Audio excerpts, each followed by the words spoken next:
Great time. Thanks, Baz. Bye. Thank you, Barry. Coming up next on The Beat Goes On, it's our brand new reporter on the social scene, Anne Batley Burton. Known throughout New Zealand as the Champagne Lady and one of the real housewives of Auckland, Anne lets us know week by week who's hot and who's not. Anne Batley Burton, bonsoir. Welcome to The Beat Goes On. Good to see you again after another busy week in the Hawke's Bay. Yes, You never Gerard. stop. Well, no, I don't ever stop actually. Truth is no. Champagne keeps me fueled up, you see. That's good. That's what I say. It's Always like a keeps form me of going. petrol, isn't it? Well, it It's is. a- It yeah. is. That's exactly what they say. In fact, if I ever ended up in hospital, I think they'd have to put champagne running through the, the drip to get me sort of revved up again. Otherwise, I might never wake up. Now, Anne, Hawke's Bay, that sounds exciting. Now, I'll tell our viewers that you've got a business, as well as the champagne, you've also got a business that puts barrels, wine barrels into vineyards. Now, that's fascinating. It is.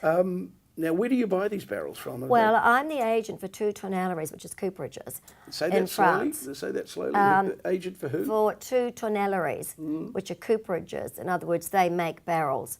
So I actually go around to all the wineries in New Zealand. And say, you need my barrels. I do. They don't always listen to me, but I do my best.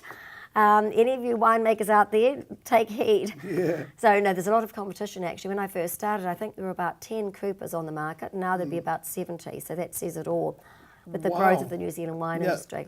they're made of a certain type of wood? Yes, they're made of oak. The Oak, ones ooh. I import are made of French oak in the main, although we can supply Romanian sort of centre of France, centre of Europe, and some American oak, but realistically I specialise in the French oak. And there's a whole lot of different forests all over France from where the wood actually comes from, the oak comes from.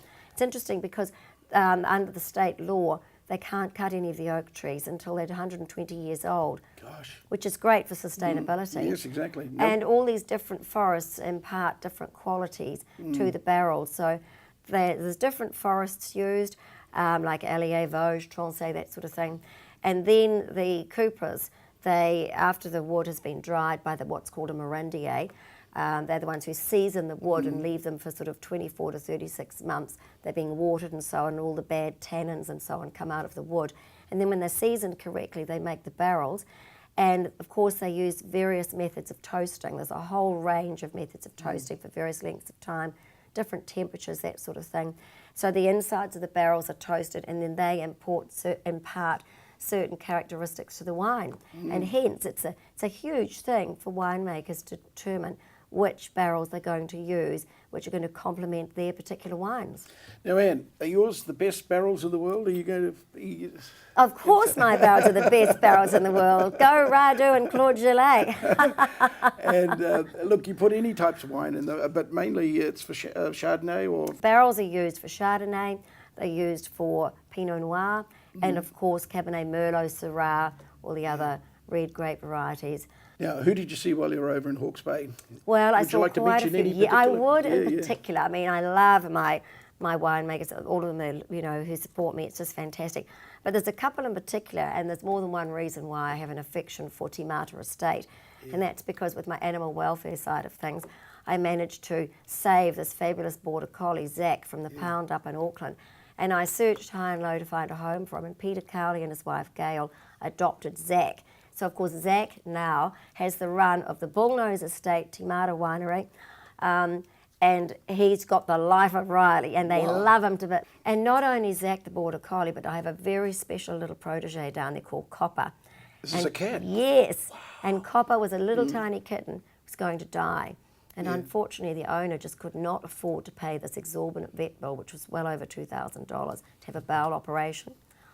So I decided to pay for little Copper's bowel operation.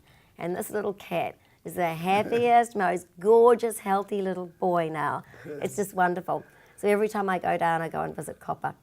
Yeah, you're very generous, and I fancy spending $2,000 on it. And most people would say, oh, I can't afford it, so put the cat down. I know. But you can't do that, can you? No, I can't do that. And particularly this friend of mine, he'd had a few difficult times that he'd gone through, and he's got a really good heart. Yeah. And he loves the animals, and I knew this was going to kill him, this poor little cat.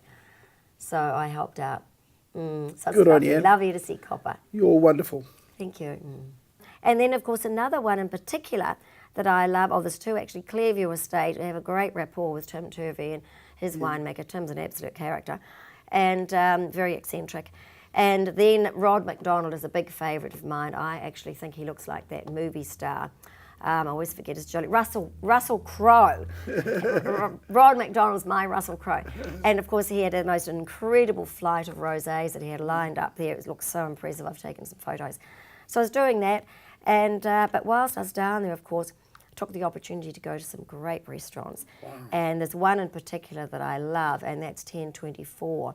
1024, that's a great name. It is. It's 1024. I think it's Pakawai Road, but Kent Batley.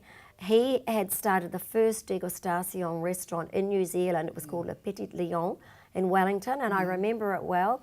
It was just stunning, and I was absolutely thrilled to sort of find him again in Hawke's Bay. And he does thousands and thousands of different meals every year.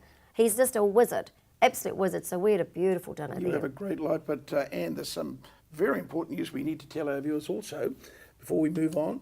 You got a telephone call all the way from, was it New York, America? Yes. Because of your involvement with Real Housewives of Auckland. Huffington Post rang you up and did an interview. They did. Wow. It was a 45-minute interview with two reporters. One of them is Shira Weiss from New York, and Ryan Bailey, who's actually a comedian from Los Angeles. And this is because they're watching Real Housewives of Auckland in America. Yes, and apparently they think it is the best of all the Real Housewives franchise, and they are desperate for us to do a second series. So we had a 45-minute interview, and it was so much fun. Well, we had a lot of laughs. Post is huge in the States. It is, isn't it? Well, let's celebrate that wonderful coup. Yes. Champagne Chicar. Thank you. Wonderful? Yes, isn't it gorgeous? Oh, and they love that too. We're going to take a sip now. What's happening this week? Now, in fact, Anne, I'm going to be away next week. I'm going around the Pacific on the Pacific Pearl. So no show next week, but tell us what you're doing anyway, and we'll have a look at that when we get back. All right. Well, just one thing that I actually did recently, which I omitted to mention in Auckland, I did get a chance the moment I got back, was to go to Last Legs, Roger Hall's show. Oh, okay. And I went there particularly because my friend Louise from Real Housewives is starring in it, and it was so good. We all loved it, and I managed to stay awake. I'm not very good at staying awake in place, but it was certainly, it kept me on my toes. So that was good. And of course, we've got, Miss Rotorua, judging Miss Rotorua, which is going to be so much fun. That's going to be great. Something totally new. It's something different for me, which I haven't done before. It's not to say that I'm not an expert in style and etiquette and charm and grace, and I know exactly what I'm going to be looking for with these girls. Now, you're going to be judging young women who are probably 18, 19, 20, 21, 22. What are you looking for? Well, for me, there's various areas that all of us judges are supposed to be looking into. One is sort of work in the community. It's not all just about how you look, which is very important. I think that's terribly important because there's a lot of other things, beauty from within and so on, a nice personality, kind heart and so on. But obviously we want girls to present well, to have charm, we want them to have style, we want them to have a bit of finesse. And they don't have bathing suits anymore or bikini concept. No, that's all gone now, isn't it? Yes, no. They'll have a beautiful evening dress. Yeah. They'll be able to walk correctly, present, communicate with people, be charming. There's all sorts of things we're going to be looking for. Are these girls up to your high standards, Anne? That's what I'm asking. Well, I hope they are. They better be. If not, they'll get a few tips from me. You'll teach them how to drink champagne. Yes, I will. I don't know if that's actually what I'm supposed to be doing, but I'll tell them to hold the glass anyway. Yes, exactly. And, well, I'm going to see you in 2 weeks' time because next week we won't be here, but I'll tell you all about my trip around the Pacific anyway. So. Right. Well, that'd be lovely. And it'd be great if you could come on that trip, but of course you're also busy doing other things. But I am. See you in 2 weeks' time. Yes, thank you, Gerard. Have a wonderful time. Thanks.